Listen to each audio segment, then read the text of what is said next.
আগুন লেগে একটি পরিবারের 7টি ছাগল পুড়ে ছাই হয়েছে এবং সেখানে আমাদের সংগঠন আব্দুল গফুর মুন্সি ফাউন্ডেশনের পরিচালক জনাব আশরাফ মুন্সি আর্থিক সাহায্য ও খাদ্য সামগ্রী নিয়ে পরিবারটির পাশে দাঁড়ালেন। সম্মানিত দর্শক, আজ আমরা উপস্থিত হয়েছি চরভদ্রসন উপজেলার টিলারচর গ্রামে শেখ আদেলের বাড়িতে। গত সোমবার দিবাগত রাত 1টার দিকে তার ছাগলের ঘরটিতে আগুন লেগে যায় এবং ঘরটিতে থাকা 7টি ছাগল পুড়ে ছাই হয়ে যায় এবং এই খবরটি সোশ্যাল মিডিয়ায় ব্যাপক আকারে প্রকাশ করা হয়ে থাকে।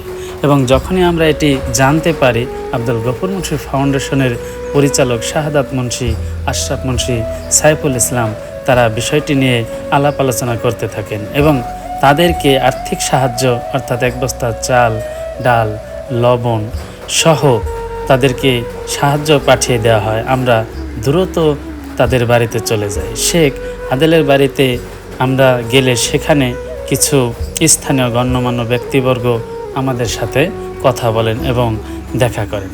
আমরা সেই পরিবারটিকে খাদ্য সামগ্রী পৌঁছে দেওয়ার পর সেখানে কথা বলেন আব্দুল গফুর মুন্সি ফাউন্ডেশনের পরিচালক জনাব আশরাফ মুন্সি।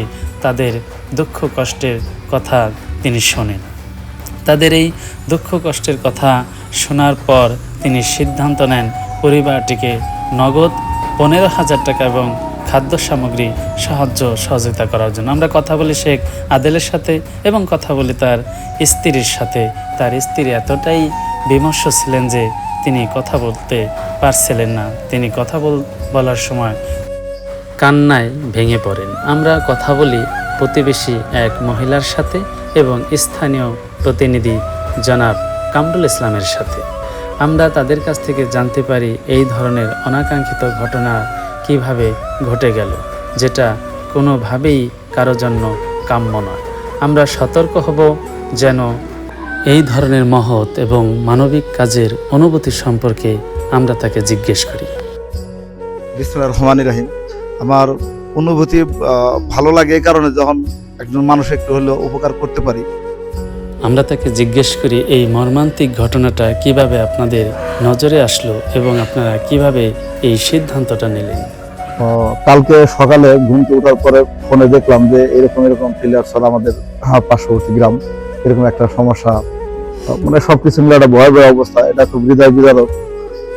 দেখার পরেই আমরা 3 ভাই আমরা আলাপ আলোচনা করলাম যে কি করা যায়, তার পাশে আমাদের সাহায্য মানে দাঁড়ানো দরকার। যাই হোক, আমি সর্বশেষভাবে বলবো, আমার আব্বা এই এলাকায় দীর্ঘদিন শিক্ষকতা করছেন। এই এলাকার ছোট বাচ্চারা থেকে শুরু করে যারা এখন বয়স হয়েছে সবাই আমার আব্বার সাথে চলাফেরা করছে। সবাই আমার আব্বার জন্য দোয়া করবেন। আমরা যেন আমাদের এলাকার বাইরে আমরা যেন সবসময় সবার মানুষের পাশে আমরা থাকতে পারি, আমাদের জন্য সবসময় দোয়া করবেন। সর্বশেষ আমরা সবার মঙ্গল কামনা করে এবং সকলের দীর্ঘায়ু কামনা করে সেখান থেকে আমরা চলে আসি। ধন্যবাদ, ভালো থাকবেন।